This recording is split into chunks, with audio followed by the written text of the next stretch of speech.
2026 সালের FIFA football বিশ্বকাপের বিশ্বসেরা খেলোয়াড় কে হতে পারে তা নিয়ে আজকের এই ভিডিও। তো বন্ধুরা চলুন এক নজরে দেখে আসা যাক সম্পূর্ণ ভিডিওটা।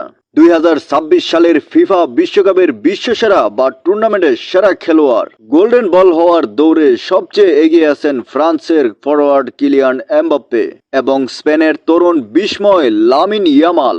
এছাড়া ফেভারিটদের তালিকায় আরও রয়েছেন আর্লিং হালান্ড, ভিনিসিয়াস জুনিয়র এবং লিওনেল মেসি। কিলিয়ান এমবাপ্পে ফ্রান্সের একজন বিখ্যাত খেলোয়াড়। বর্তমানে রিয়াল মাদ্রিদে খেলা এই ফরাসি তারকাকে অনেকেই সময়ের সেরা খেলোয়াড় হিসেবে বিবেচনা করেন। 2022 সালের ফাইনালে হ্যাট্রিক করে নিজের সমর্থকদের প্রমাণ দেওয়া এমবাপ্পে টুর্নামেন্টের সেরা খেলোয়াড় হওয়ার ক্ষেত্রে সবচেয়ে বড় দাবিদার।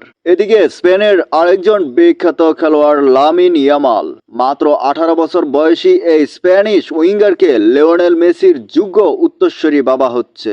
বার্সেলোনার হয়ে দুর্দান্ত পারফর্মার করা লামিন ইয়ামাল এই বিশ্বকাপের অন্যতম বড় আকর্ষণ। তার থেকে কোনো অংশে আবার কমও নয় আর্লিং হালান্ড।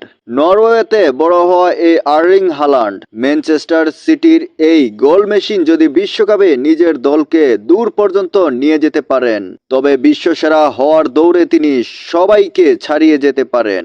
বর্তমান সময়ে ব্রাজিলের উদীয়মান তারকা ভিনিসিয়াস জুনিয়র। ব্রাজিলের এই ফরওয়ার্ড বর্তমানে বিশ্ব ফুটবলের অন্যতম সেরা ডিবলার ও গোলদাতা। এবার আসা যাক বিশ্বের মানচিত্রে সবচেয়ে ভয়ঙ্কর খেলোয়াড় হিসেবে যাকে বলা হয় লিওনেল মেসি, আর্জেন্টিনার সেই তারকা।